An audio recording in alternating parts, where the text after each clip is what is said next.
Les estivales de la question animale, août 2021.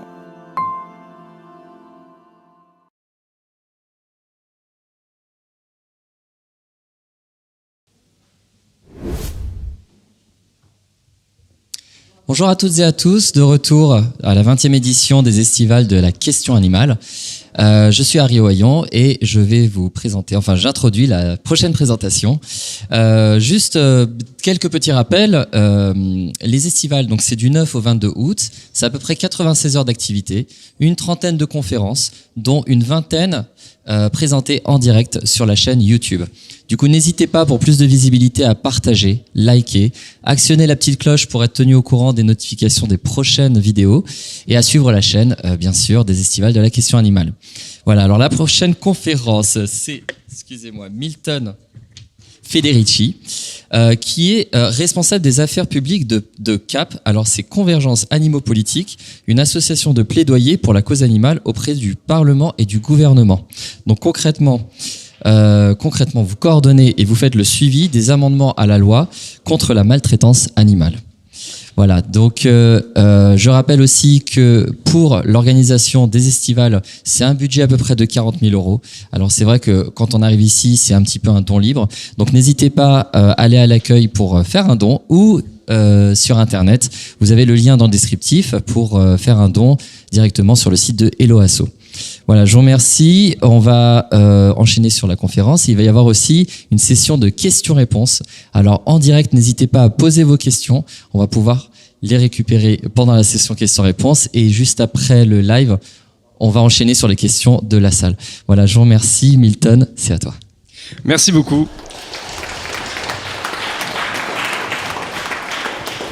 Bonjour à tous et à toutes, merci d'être venus. Déjà, c'est un plaisir d'être ici avec vous. J'ai été aux estivales l'an dernier et c'était ma première fois. Et là, cette année, je suis très content de revenir et d'autant plus avec une conférence pour CAP. Je salue notamment les bénévoles de CAP qui sont dans la salle, Juliette, Raphaël, il y a aussi Elena et David qui sont par là. Donc moi, je suis Milton Federici, responsable des affaires publiques à CAP, donc salarié de l'association. Je vais vous faire cette présentation aujourd'hui sur la proposition de loi contre la maltraitance animale, donc PPL maltraitance animale, PPL c'est proposition de loi. Donc déjà je vais commencer par présenter un peu l'association CAP, Convergence Animaux Politiques. Donc c'est une association qui a été créée en 2017, association de loi 1901.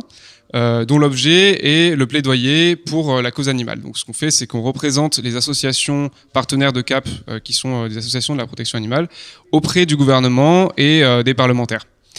Nos missions, c'est de créer et entretenir un réseau d'alliés politiques dans ces institutions-là, pour susciter des actions politiques en faveur de la question animale. On fait ça, on a aussi pour but de faire converger les associations ensemble, en fait, entre elles, pour faciliter le travail, faciliter le lien avec les politiques. Donc nos modes d'action, c'est principalement les rendez-vous avec les parlementaires. Donc on les rencontre, on leur présente les demandes des associations. On organise également des événements avec eux et ça leur permet de se rencontrer et de rencontrer aussi les associations. Donc pour compléter cette petite introduction sur CAP, je vais vous faire passer une petite vidéo courte sur CAP. Donc c'est une vidéo qui date de l'an dernier en fait, hein. C'est sur le bilan des 3 ans de CAP. Là aujourd'hui on a 4 ans, mais elle est pas mal. Alors il y a juste un appel à dons à la fin, mais je vous préviens, c'est pas pour vous, c'était pour la campagne de dons. Et donc voilà, je vais la mettre maintenant.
Alors, je vais remettre ça en plein écran.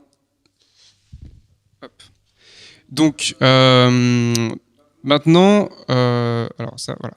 Je vais introduire cette présentation avec cette citation de Martin Luther King, donc prix Nobel de la paix, grand défenseur du mouvement des droits civiques aux États-Unis pendant la ségrégation raciale, et donc qui dit « Une loi ne pourra jamais obliger un homme à m'aimer, mais il est important qu'elle lui interdise de me lyncher ».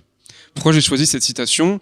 Non pas pour faire un parallèle entre la maltraitance animale et la ségrégation raciale, mais pour faire un parallèle entre le fait qu'une loi, c'est un instrument très efficace pour défendre notamment des minorités, mais aussi pour sécuriser des avancées sociales dans le cadre légal. Parce qu'une loi, c'est difficile à construire, c'est aussi difficile à déconstruire, et peu importe les changements, les alternances gouvernementales ou politiques, ça permet à ces avancées de rester. Alors c'est sûr qu'on peut abroger des lois, mais on construit quand même quelque chose pour l'avenir.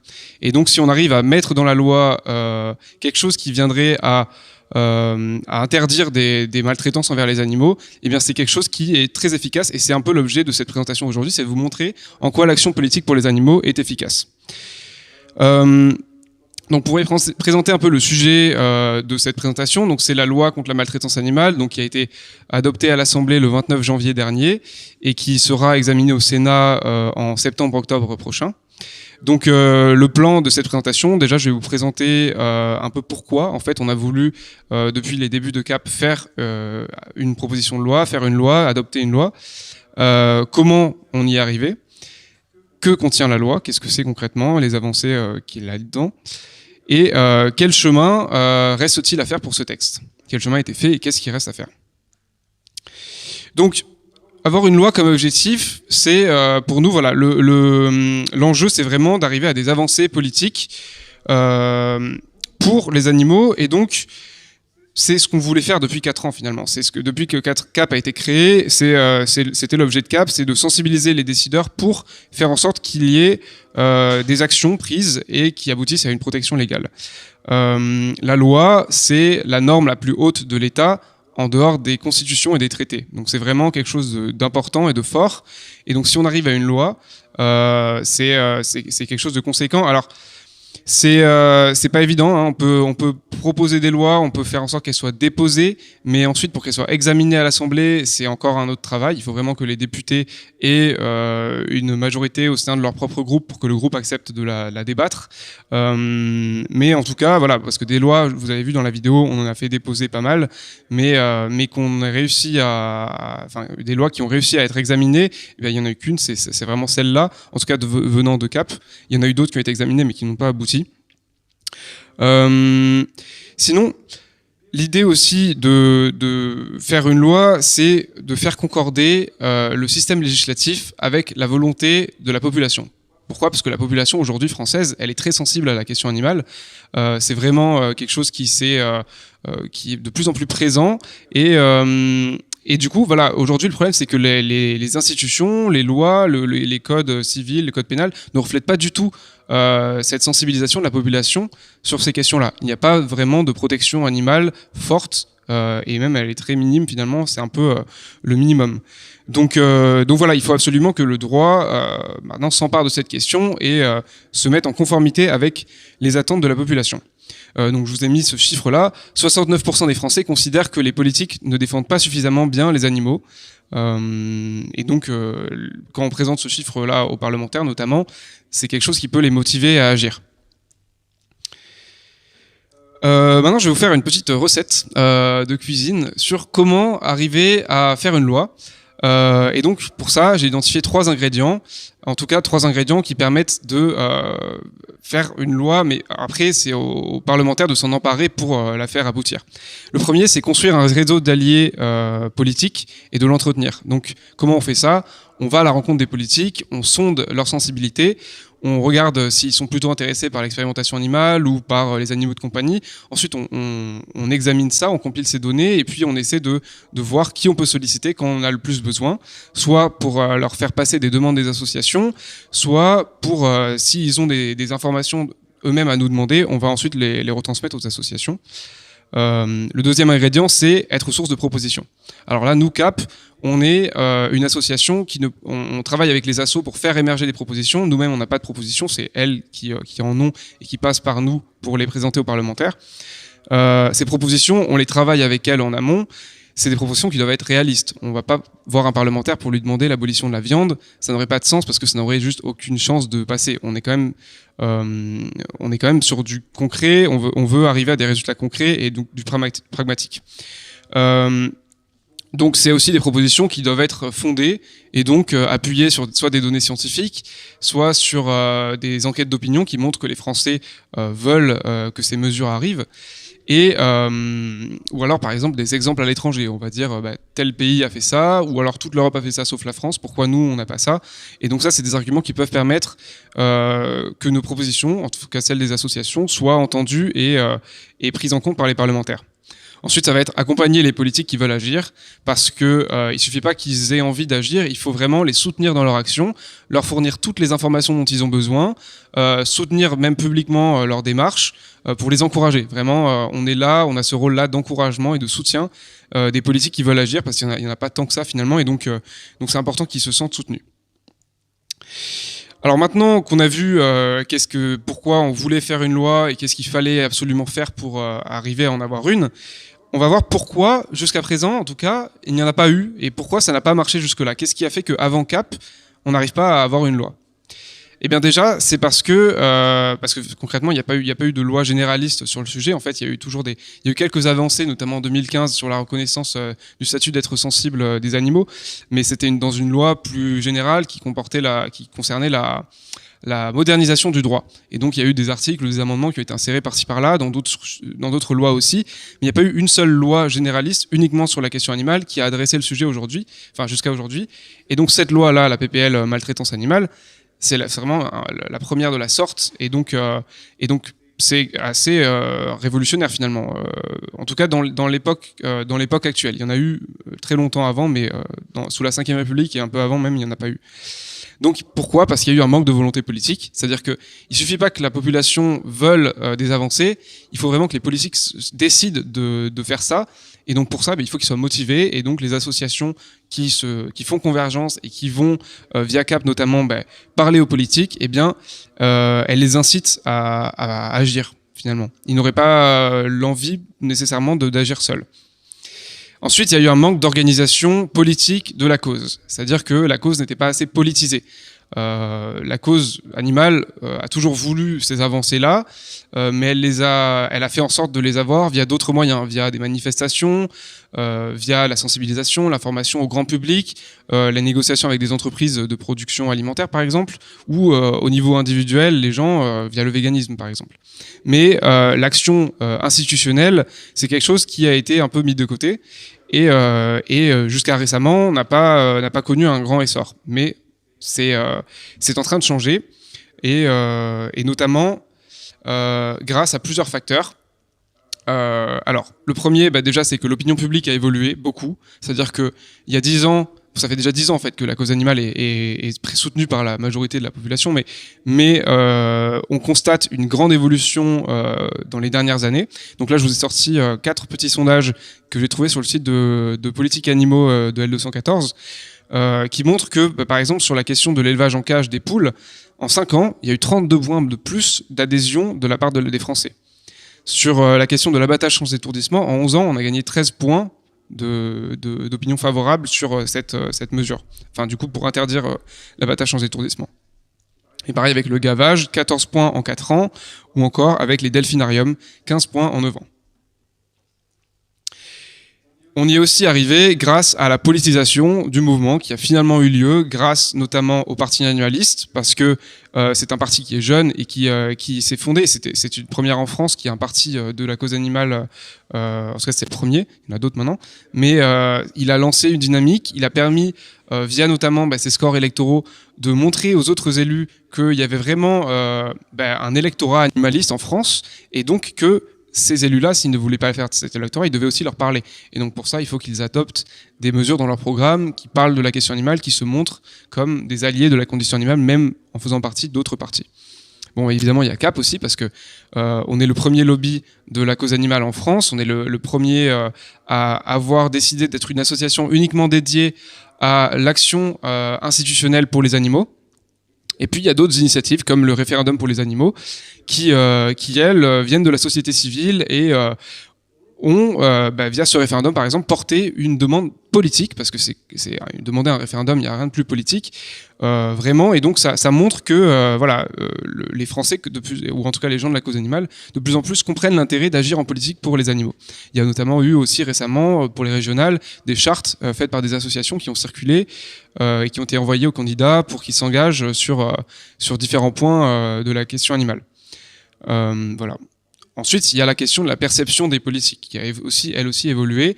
Et là, ce qu'on peut constater, nous, en tout cas sur le terrain, c'est qu'il y a vraiment un effet de seuil. C'est-à-dire qu'il y a quelques années, les politiques qui se prenaient en photo avec des animalistes ou avec des associations, il y en avait très peu, et ils n'osaient pas le faire parce que c'était presque mal vu en fait. Il y avait une forte opposition parlementaire à l'Assemblée, et donc s'afficher aux côtés de gens qui réclament la fin de la chasse à courre ou la fin de l'élevage industriel, c'était mal vu. Et aujourd'hui, c'était vraiment en train de changer et de plus en plus de politiques se réclament de l'animalisme et vraiment veulent être identifiés comme des défenseurs de cette cause. Et puis ensuite, il y a l'action de CAP, parce que CAP aussi a mené une action de longue durée, vraiment de terrain depuis 4 ans, qui est vraiment faite d'actions à la fois qualitatives et aussi quantitatives, parce qu'on a quand même réalisé 200 rendez-vous avec les parlementaires, mais chaque rendez-vous est fait sur mesure parce qu'on sonde un peu l'intérêt qu'a chaque parlementaire pour les différentes thématiques de la cause, et on lui présente les mesures qui sont portées par nos associations. Et donc voilà, ces rendez-vous permettent en fait, à force, de faire en sorte qu'il y ait de plus en plus de parlementaires qui soient au courant au moins ou informés, permettent de déconstruire parfois des idées reçues sur la question animale, et voilà. On a aussi les rencontres qu'on organise avec les parlementaires, donc je vous en ai déjà parlé. Il y a eu des exemples d'ailleurs dans la vidéo de rencontres où les parlementaires viennent discuter avec les associations. On fait des thématiques différentes. Par exemple, la dernière qu'on a fait, c'était sur la protection de la faune sauvage en France. Et donc il y a eu plusieurs associations qui sont venues parler de ça, notamment l'ASPAS, AVA, Animal Cross et d'autres. On accompagne à la définition des demandes prioritaires des associations, c'est-à-dire que là, par exemple, quand on a des nouvelles associations qui n'ont pas forcément fait de politique avant, on va voir avec elles quelles sont leurs demandes politiques. Elles ont des demandes, mais elles ne savent pas forcément si telle demande est bonne de porter devant les députés ou s'il vaut mieux la porter ailleurs, auprès de la population, du grand public, par exemple. On aide à la création de propositions de loi, d'amendements, de questions écrites au gouvernement aussi. Donc, je ne sais pas si vous savez ce que sont les questions écrites. Les questions écrites, c'est en fait les questions au gouvernement qu'on voit à la télé le mercredi matin, enfin le mercredi après-midi plutôt. Les questions écrites, en fait, c'est la version écrite de ces questions orales, et donc qui sont envoyées au gouvernement par les parlementaires. Ça leur permet de d'interpeller les ministres sur différentes questions. Et en fait, le gouvernement est obligé d'y répondre, parce que le gouvernement est responsable devant le Parlement, et donc d'y répondre dans un certain délai. Et donc, quand on veut mettre la pression sur un sujet, par exemple récemment, on a eu l'AFAD qui a posé des questions écrites au gouvernement sur le fait qu'il n'y ait pas de statistiques en France sur la demande en viande issue d'abattage d'abattage sans étourdissement. Et donc, des parlementaires ont posé cette question au gouvernement, et le gouvernement a répondu effectivement qu'il n'y avait pas de chiffres, et bien l'association peut utiliser cette réponse pour dire que c'est pas normal et que il faut vraiment qu'il y ait des chiffres sur cette demande. On ne peut pas continuer d'abattre des animaux sans étourdissement sans savoir s'il y a une demande. Voilà, bon, ça c'est un exemple. Mais il y a plein d'autres questions qui sont posées. On met en lien donc les associations avec les parlementaires. On les met en relation. On participe aussi à des auditions parlementaires quand il y a des propositions de loi qui sont mises à l'ordre du jour à l'Assemblée ou au Sénat. Et cette année, on a eu un petit bingo avec 4 propositions de loi qui ont été examinées. Il y a eu celle de Cédric Villani sur la fin des pratiques génératrices de souffrance, qui concernait à la fois l'élevage, la chasse et la captivité, et d'autres. Il y a eu la PPL, donc la PPL maltraitance animale dont on parle aujourd'hui.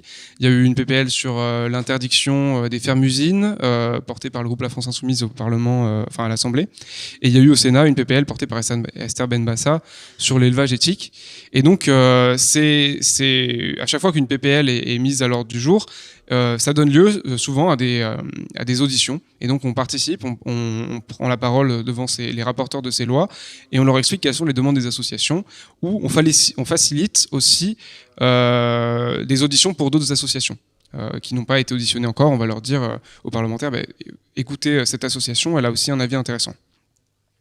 On fait aussi du décodage politique pour les associations, donc on leur explique comment fonctionne le Parlement, qu'est-ce qu'il est plus recommandé de faire dans certaines circonstances, parce que voilà, notre cœur d'expertise finalement à nous, c'est pas tant l'aspect technique sur les différents sujets, c'est vraiment l'expertise de connaître la stratégie, enfin développer une stratégie politique pour défendre des demandes ou connaître le fonctionnement des institutions, chose que les associations n'ont pas forcément. Et donc on leur apporte ça et en fait on leur permet aussi de se professionnaliser sur la question politique et donc finalement de pouvoir mieux communiquer auprès des parlementaires. Voilà, donc nous avons vu maintenant tout ce qui a été fait pour arriver à cette loi. Maintenant, voyons quel a été le résultat, parce que voilà, il y a eu beaucoup d'actions. Maintenant, concrètement, qu'est-ce qu'on peut trouver dans la loi? Alors, d'abord, je voudrais faire un petit sondage. Que ceux qui connaissent une mesure de la loi, juste une, lèvent la main. Levez bien la main. Juste une mesure, n'importe laquelle. La loi contre la maltraitance animale, qui a été adoptée à l'Assemblée. Oula, c'est parti. Ok, qui en connaît 3? Gardez la main levée. Il y en a moins là. Je vois une main, non? 2 mains? Ok, bon, ok. Il n'y a pas beaucoup de gens qui connaissent toutes les mesures de la loi. En fait, cette loi, alors je vais retourner sur mon slide, c'est une loi qui contient 38 articles qui sont séparés dans 3 chapitres. Le premier, c'est sur l'abandon des animaux de compagnie et des équidés. Le deuxième chapitre, c'est sur l'aggravation des peines en fait contre les actes de maltraitance. Et le troisième chapitre, c'est sur les animaux captifs, notamment les cirques et les delphinariums. Et donc en fait, toutes ces mesures, donc 38 articles, ça présente beaucoup d'avancées en fait. Et donc là, notamment, ce qu'on peut voir en haut, c'est la fin de la vente en animalerie d'animaux de compagnie. Et aussi en ligne, donc sur les sites de petites annonces par exemple. C'est dans la loi aujourd'hui que ce sera régulé, ce commerce-là.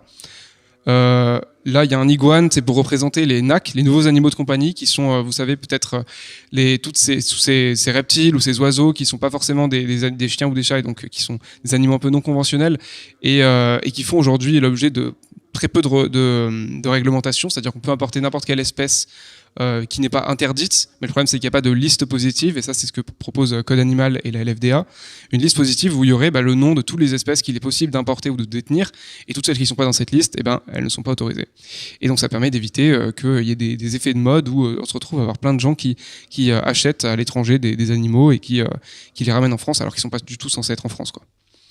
Ensuite il y a la stérilisation obligatoire des chats par les maires.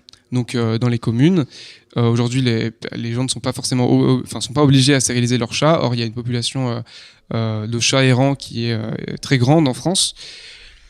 Ensuite, le chien qui est abandonné au bord de la route, c'est pour illustrer l'aggravation des peines pour maltraitance. Donc aujourd'hui, les peines pour maltraitance, c'est 2 ans d'emprisonnement et 30 000 € d'amende. Or, en fait, c'est assez peu, parce que ça ne laisse pas assez au juge le moyen de varier selon les cas de gravité des cas, en fait. Et du coup, là, ce qui est mis dans la loi aujourd'hui, c'est 5 ans et 75 000 € d'amende encourues pour des actes de maltraitance, avec des circonstances aggravantes, notamment. Et aussi le fait que les personnes qui sont condamnées pour actes de maltraitance sont fichées. Voilà. Ce qui permettra, ça c'est le ministère qui décidera comment, mais en gros, de voir si quelqu'un veut adopter un animal qui n'est pas fiché pour maltraitance avant. Et donc éviter d'autres maltraitances. Il y a aussi la répression de la diffusion de contenu à caractère de sévices sexuels sur les animaux en ligne. Donc voilà, ça fait aussi partie de cette loi. L'interdiction des manèges à poney, l'interdiction des cétacés dans les delphinariums, l'interdiction des animaux sauvages dans les spectacles itinérants, type les cirques ou les montreurs d'ours, l'interdiction de l'utilisation d'animaux sauvages dans le divertissement à la télé et dans les discothèques. Donc là j'ai mis une image de Fort Boyard.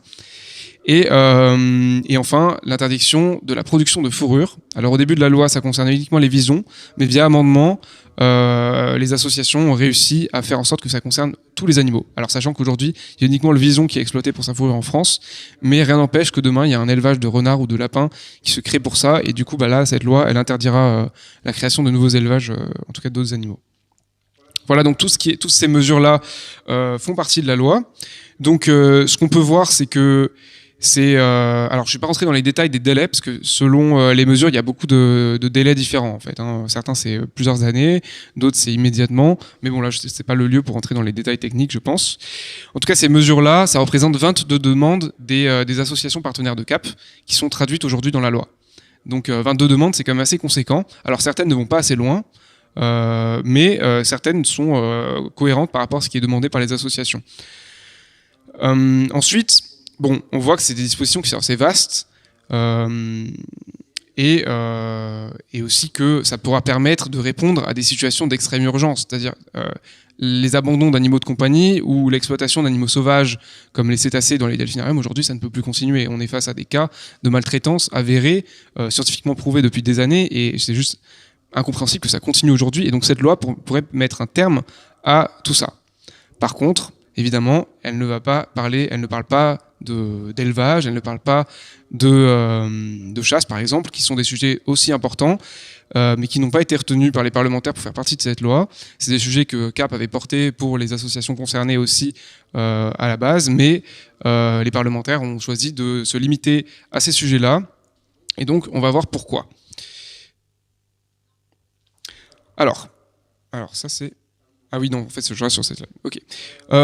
Aujourd'hui, il y a un rapport de force en politique sur les différents sujets de la cause animale. C'est-à-dire que certains sujets sont vraiment vus d'un bon œil par les politiques parce qu'ils se disent, bon, là, on va pouvoir avancer, on va pouvoir faire des avancées et ça nous donnera une bonne image d'ailleurs, notamment sur les animaux de compagnie, parce que tout le monde aime les animaux de compagnie, personne n'est contre. Par contre, sur tout ce qui concerne la chasse, l'élevage, donc qui se heurte à des intérêts comme les intérêts des chasseurs, et même à des idées comme la tradition, ça c'est plus compliqué à obtenir. Alors, comme je le disais, nous on présente toutes les mesures, mais il y a un exemple concret de cas où un député a voulu porter ces mesures à l'Assemblée, c'est Cédric Villani, qui a proposé une loi contre les pratiques génératrices de souffrance, et en intégrant à la fois la question de l'élevage et de la chasse. Et en fait, il y a eu une opposition telle que ça n'a pas abouti, et on se demande si même s'il y avait eu plus de temps, ça aurait abouti, parce que l'opposition était tellement forte que c'était pas possible. Alors voilà, donc comme je le disais, nous on est conscients de ces oppositions-là, mais ça ne nous empêche pas de proposer que ces mesures soient mises en œuvre. Et les parlementaires, dans le cadre de cette loi notamment, ont choisi de rester, comme on parle du groupe majoritaire à l'Assemblée, le groupe LREM, il fait ce que le gouvernement, ce avec quoi le gouvernement est d'accord. Il ne va pas aller contre le gouvernement, donc il n'aurait pas pu inclure la chasse, parce qu'aujourd'hui il y a une prise d'opposition très claire du gouvernement contre tout ce qui concerne les avancées en faveur des animaux sauvages. En tout cas, pas toutes les avancées évidemment, mais en tout cas la chasse, notamment la chasse à course, ça on n'arrivera pas lors de ce quinquennat à avoir des avancées là-dessus. Et sur l'élevage aussi, il y a eu un red flag et voilà, les parlementaires n'ont pas voulu risquer de ne pas faire passer ces mesures-là juste en essayant de faire trop. Mais ça peut changer à la prochaine législature. Rien n'empêche que s'il y a une nouvelle majorité, ou la même majorité et un autre président par exemple, ou le même président et une autre majorité, il peut y avoir des changements. Et on pourra avancer sur ces sujets. De toute façon, on peut toujours avancer. On n'est pas obligé d'avoir un débat à l'Assemblée pour ça. On peut avancer d'autres manières. Et il y a toujours des actions politiques qu'on peut proposer aux parlementaires pour ça. Alors maintenant, je vais venir sur la chronologie des événements qui ont mené jusqu'à l'adoption de la loi. Donc tout a commencé en 2018, septembre, quand on a rencontré Laetitia Romero-Dias, donc une députée, qui en fait a accepté, a été très ouverte à l'idée de faire une loi sur la protection animale. Et donc on lui a fait CAP a fait un brouillon de loi avec ses associations partenaires. On a réfléchi, donc moi j'étais pas à l'époque à CAP, mais CAP a réfléchi en tout cas à qu'est-ce qu'on pourrait mettre dans cette loi. Ce brouillon lui a été donné, et ensuite elle a déposé une loi. Ça, c'était l'an dernier, en juillet. Elle a déposé une loi donc contre la captivité des animaux sauvages et avec certaines mesures concernant les animaux de compagnie. C'était une première version. Après, il y a eu aussi Laurent Garcia qui, lui, a déposé une loi contre les élevages de fourrure. Et là, ce qui a été assez intéressant, c'est qu'il a eu 125 co-signatures de parlementaires à l'Assemblée, ce qui est historique. Sur un sujet comme celui-ci, 125 parlementaires qui disent oui, on est contre. Et donc ça met la pression sur le gouvernement. Et donc, disons que ça, ces éléments-là et d'autres ont permis au ministère de la Transition écologique de s'intéresser au sujet et donc de créer des réunions sur la faune sauvage captive, donc les cirques, les zoos, les delphinariums, la fourrure, auquel CAP a participé à la demande du gouvernement pour représenter certaines assos qui n'étaient pas présentes dans ces réunions. Et puis il y avait d'autres associations partenaires de CAP qui étaient présentes, qui ont pu se représenter elles-mêmes. Mais voilà, donc ça c'était un des éléments aussi de la chronologie qui a contribué ensuite à ce que Barbara Pompili, la ministre de la Transition écologique, fasse des annonces en septembre l'an dernier, pour justement arrêter avec les cirques, les animaux sauvages dans les cirques, les cétacés dans les delphinariums ou les animaux à fourrure. Voilà, parce que ça c'est des compétences qui concernent son ministère. Les animaux compagnie, ça concerne plutôt le ministère de l'Agriculture. Mais du coup, elle a fait ces annonces-là et donc c'était déjà assez historique quand elle l'a fait. Bon, aujourd'hui, elles ne se sont toujours pas encore suivies des faits parce qu'il n'y a pas eu de décret. Mais en tout cas, elles sont retranscrites dans la loi. Donc, si la loi aboutit, ces annonces-là seront concrétisées. Il y a eu ensuite la PPL de Cédric Villani, dont je vous ai déjà parlé, et donc qui lui ne fait pas partie de la majorité. Il fait partie du groupe EDS. Donc, c'est un groupe minoritaire qui a réussi via sa niche parlementaire. Donc, c'est une journée dans l'année où ils ont le droit de mettre un texte à l'ordre du jour. Ils ont réussi à mettre un sujet sur la protection des animaux, en tout cas la fin des pratiques génératrices de souffrance, à l'Assemblée. Il y a eu un débat qui n'a pas abouti, mais en tout cas, ce débat-là a permis de mettre la pression sur le gouvernement, puisque à la fin du débat, Bérangère Abba, qui est la ministre en charge de la biodiversité, a déclaré que oui, il y aurait bien un débat à l'Assemblée sur la protection animale. Et donc ça, c'était un engagement de sa part, et donc tout ce qui s'est passé avant a permis d'en arriver là. Il y a eu aussi, d'ailleurs, parce que là on parle de l'été 2020, il y a eu le RIP en l'été 2020, et donc ça aussi c'était quelque chose qui a eu un énorme impact médiatique, et donc le gouvernement n'était pas aveugle. Bon, ensuite, il y a eu Loïc Dombreval qui a aussi déposé sa proposition de loi suite à son rapport de mission gouvernementale sur les animaux de compagnie, donc pour lutter contre la maltraitance des animaux de compagnie. Et puis, il y a eu Dimitri Houbron qui a fait une loi également qui concernait plusieurs sujets, dont la lutte contre les sévices sexuels et la zoopornographie sur Internet. Et donc, en fait, ces trois lois-là, c'est-à-dire celle de Loïc Dombreval, celle de Dimitri Houbron et celle de Laetitia Romero-Diaz, qui avait été déposée longtemps avant et qu'on avait accompagnée pendant 3 ans pour l'aider à faire cette loi, ont été fusionnées. Parce qu'il fallait départager de quelle loi on mettait à l'ordre du jour. Le gouvernement était d'accord pour en mettre une, mais on ne savait pas laquelle. Mais finalement, ils ont fusionné les 3 lois. Et donc, ça a donné lieu à la proposition de loi contre la maltraitance animale, donc qui concerne du coup les animaux de compagnie et les animaux sauvages captifs. Et donc, elle a été adoptée en janvier de cette année, le 29 janvier, à l'Assemblée. Il y a eu 2 derniers éléments de la chronologie qu'il convient de citer. Donc, ça a été la lettre ouverte au gouvernement que CAP a initiée et qui a été co-signée par 43 organisations de protection animale, donc des ONG que vous connaissez notamment, et des parlementaires, 30. Et cette lettre, on l'a envoyée au gouvernement parce que, en fait, quand la loi a été votée en janvier, ensuite, il s'est passé plusieurs mois sans que rien ne se passe. Elle n'a pas été mise à l'ordre du jour au Sénat. Du coup, on n'avait aucune garantie que cette loi aboutisse. C'est-à-dire que si elle n'avait pas été mise à l'ordre du jour, là, aujourd'hui, elle l'est. Mais, en fait, elle aurait pu être abandonnée. C'est-à-dire que c'est déjà arrivé avec une loi, la loi, par exemple, contre... pour la mise en place de caméras dans les établissements d'abattage. Elle avait été adoptée à l'Assemblée, mais comme on était à la fin du quinquennat, en 2016, elle n'a pas eu le temps d'être examinée au Sénat, et en fait, elle a été complètement abandonnée. Et là, comme on est en fin de quinquennat aussi, parce qu'il reste moins d'1 an, on veut absolument que cette loi soit mise à l'ordre du jour, et donc on a fait cette campagne-là avec toutes les associations. Et donc cette campagne a eu un succès, parce que finalement... On a fait cette lettre-là. On a été reçu ensuite par le gouvernement, donc par le cabinet ministériel de Gabriel Attal, donc le porte-parole du gouvernement, qui avait bien vu la lettre. On a eu une réponse aussi de Barbara Pompili qui nous a dit qu'elle était favorable à notre demande collective. Et 3 jours après, eh bien, la PPL contre la maltraitance animale était mise à l'ordre du jour du Sénat. Donc on était très contents de ça. Parce que ça montrait que finalement, avec toute la mobilisation des associations et des parlementaires qui ont contribué en signant, mais aussi en se manifestant vraiment en faveur de cette loi, en faveur du débat au moins, eh bien, le gouvernement les a écoutés et a honoré sa parole de mettre cette proposition-là à l'ordre du jour, non seulement à l'Assemblée, mais aussi au Sénat.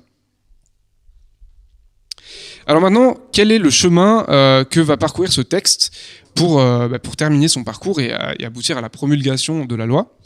Alors tout d'abord, on va se focaliser sur le Sénat. Le Sénat, donc c'est une institution qui est un peu plus conservatrice de par sa composition politique que l'Assemblée. Et donc, ça peut poser des soucis sur certaines mesures, notamment tout ce qui va être d'ordre économique, c'est-à-dire, par exemple, la vente en ligne d'animaux de compagnie ou la vente en animalerie des animaux de compagnie aussi. Et donc, il y a aussi la question de la liste positive dont je vous ai parlé, les animaux sauvages qui sont importés comme animaux de compagnie. Aussi les delphinariums, parce que c'est des parcs aquatiques qui engendrent beaucoup d'argent. Et les spectacles itinérants, les cirques, voilà. Donc ça, c'est en danger au Sénat, c'est-à-dire que concrètement, ça peut disparaître de la loi. Ils peuvent voter des articles de suppression. Et donc, nous, on sera là pour défendre ces articles-là. On est déjà en lien avec des sénateurs pour que des amendements soient déposés, pour continuer de faire en sorte que cette loi soit encore plus ambitieuse, mais aussi pour faire en sorte de maintenir ce qui est déjà dedans. Ce qui va contraindre les communes aussi est en danger, parce que le Sénat est une institution qui défend beaucoup les collectivités territoriales, et on a une demande dans cette loi qui est la stérilisation obligatoire des chats par les maires. Et en fait, on impose une contrainte aux maires qui est totalement justifiée, parce qu'il faut lutter contre l'errance des chats, mais on peut s'attendre à ce que les sénateurs ne voient pas ça d'un bon œil et décident de retirer cette demande. Donc on sera là aussi pour la défendre, mais on ne peut pas garantir aujourd'hui. Et aussi la question des délais et des peines, c'est-à-dire que la loi elle est assez ambitieuse aujourd'hui, mais si les sénateurs rajoutent des délais, c'est-à-dire que s'ils disent que telle mesure va être adoptée dans 10 ans, on perd quand même en qualité de la loi. Et sur les peines pour maltraitance animale, aujourd'hui on les a augmentées. Je pense pas qu'elles sont réduites par rapport à ce qui est fait aujourd'hui, mais par contre s'ils enlèvent les augmentations qu'on a définies, ça donnera moins de latitude aux juges pour délibérer des peines. Et alors du coup, qu'est-ce qui va se passer? Donc la loi va être examinée au Sénat le 30 septembre et le 1er octobre prochain. Ensuite, elle va passer par la CMP. Alors qu'est-ce que c'est que la CMP? C'est la commission mixte paritaire. C'est en fait quand une loi a été examinée en première lecture à l'Assemblée, puis en première lecture au Sénat, elle passe en deuxième lecture à l'Assemblée puis en deuxième lecture au Sénat, mais nous, le gouvernement nous a mis la procédure accélérée, ce qui fait qu'on n'a pas besoin d'avoir une deuxième lecture, donc c'est plutôt bien. Mais elle va passer en première lecture au Sénat et ensuite elle devra passer par la commission mixte paritaire qui sera chargée en fait de faire un mix des deux textes, c'est-à-dire celui qui a été adopté à l'Assemblée et celui qui a été adopté au Sénat, voir si l'Assemblée est d'accord avec ce qui a été adopté au Sénat, voir si peut-être on reviendra à des dispositions qui étaient plutôt proposées par l'Assemblée et en fait aboutir à un texte commun entre les deux chambres qui sera ensuite voté par les deux chambres. C'est-à-dire que le texte qui sort de la CMP va aller au Sénat, doit être voté par le Sénat, il doit être approuvé, pareil à l'Assemblée. Si l'une des deux chambres ne vote pas ce texte, ou même si la CMP n'arrive pas à un accord, eh bien en gros, la loi, ça va être compliqué. Donc, si ça n'aboutit pas, la Constitution prévoit que le texte revient à l'Assemblée, et l'Assemblée a toujours le dernier mot sur la loi. Donc là, ça peut être plutôt pas mal, parce que l'Assemblée, on a vu jusqu'à présent, elle a été plutôt favorable à nos sujets, donc plutôt bien. Mais bon, l'idéal, c'est que ce serait qu'on prenne pas 3 plombes à en finir avec cette loi, et que ce soit fini le plus tôt possible, parce qu'en fait, le problème, c'est que si ça repart à l'Assemblée, c'est encore des délais, donc on peut arriver à la fin du quinquennat. Mais bon, on l'espère pas. En tout cas, si la CMP est conclusive, et si les deux chambres adoptent la loi telle qu'elle, là on arrivera à la promulgation de la loi, et dans ce cas, toutes ces mesures-là seront mises en application, soit immédiatement pour celles qui ont prévu des délais d'immédiateté, soit dans quelques années selon les délais prévus. Voilà. Ah oui, important, contactez vos sénateurs. là, on va être sur un moment, nous, on sera sous l'eau, c'est-à-dire qu'on va rencontrer plein de sénateurs tout le mois de septembre pour leur mettre la pression, pour leur dire de voter, pour les informer sur tout ce qu'il y a dans cette loi. C'est un délai assez court, hein, parce que là, on aurait bien voulu le faire en août, mais ils sont en vacances. Mais du coup, on peut aussi compter sur n'importe qui. Vous pouvez tous contacter vos sénateurs. Vous pouvez appeler le standard du Sénat, demander à parler au bureau de votre sénateur. Et puis, alors déjà, ça implique de savoir qui c'est, mais ça, je pense que vous pouvez le trouver sur Wikipédia. Et lui dire que vous espérez que votre sénateur vote cette loi parce que c'est une loi qui vous importe beaucoup et que vous pensez qu'elle fera avancer les choses pour les animaux. Les sénateurs, ils sont attentifs à ça. C'est-à-dire que même si vous voulez juste envoyer un mail, si tout le monde envoie un mail, ils vont le recevoir et ils vont se dire bon, il y a de la pression quand même, et ça, c'est vrai qu'ils le remarquent. Après, vous pouvez aussi le faire sur les réseaux sociaux, il y a plein de manières de le faire. Et enfin, ce n'est que le début. C'est-à-dire que quoi qu'il arrive là maintenant avec cette loi, qu'elle passe ou qu'elle passe pas, il faut aussi quand même regarder tout ce qui a été fait avant, tout ce qui a été fait jusque-là, et en fait, on peut se rendre compte que c'est déjà beaucoup. C'est-à-dire que faire adopter une loi à l'Assemblée pour une cause comme la nôtre, il y a beaucoup de causes dans la société qui aimeraient en arriver là. Nous, on est déjà arrivés.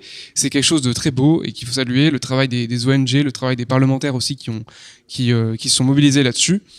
Et donc voilà, c'est aussi pour nous à CAP, on est assez fiers de ce travail-là parce que c'est quelque chose qu'on a voulu depuis 4 ans. On a été chercher Laetitia Romero Diaz, on lui a proposé des mesures, elle les a mises dans sa loi. On l'a accompagnée tout au long de son mandat pour ça. Bon, cette loi a évolué depuis, mais c'est aussi quelque chose qui avait finalement été initié par CAP. Et donc on est content et on espère vraiment que ça aboutisse. Après, cette PPL n'est pas parfaite, il manque des sujets, hein, on l'a vu.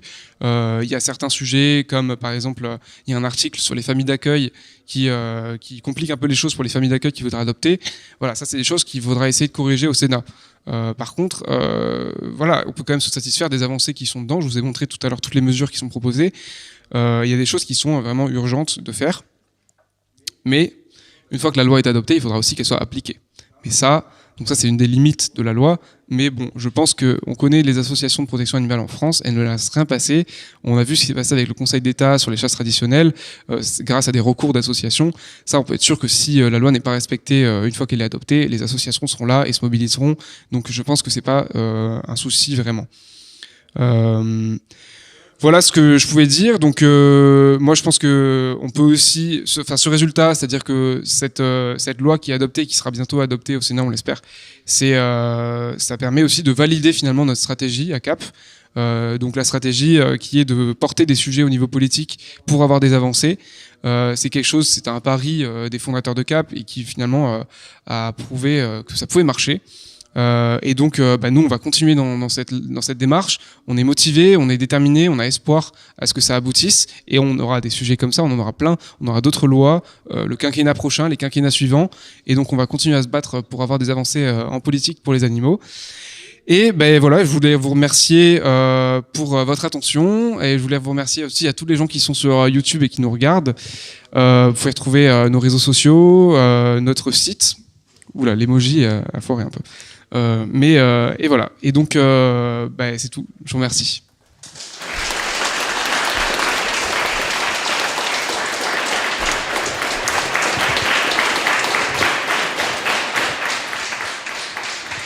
Merci Milton. Alors je suis désolé, on va prendre les questions finalement que en physique, mais n'hésitez pas à commenter, liker, suivre la chaîne des Estivales de la question animale. Voilà, on va clôturer je pense le live et on va enchaîner sur les questions ici.